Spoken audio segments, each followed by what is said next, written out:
Divieto di lavoro in Sicilia nelle ore e nei giorni più caldi per alcuni settori a rischio e quanto prevede un'ordinanza urgente firmata dal Presidente della Regione Renato Schifani, valida con efficacia immediata fino al 31 agosto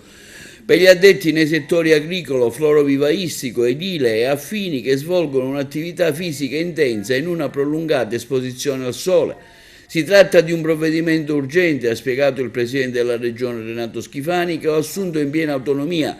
per tutelare la salute dei lavoratori più esposti al sole in questa fase in cui la Sicilia è interessata da un'eccezionale ondata di caldo con temperature elevate e alto tasso di umidità. Per chi opera in queste condizioni, in ambienti esterni i rischi sono elevatissimi e gli effetti dei colpi di calore possono anche essere letali.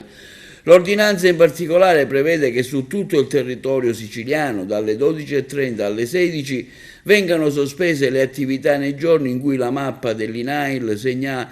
un rischio alto. Per quanto riguarda le operazioni di utilità pubblica, i datori di lavoro dovranno adottare misure organizzative per salvaguardare i livelli minimi delle prestazioni e dei servizi essenziali.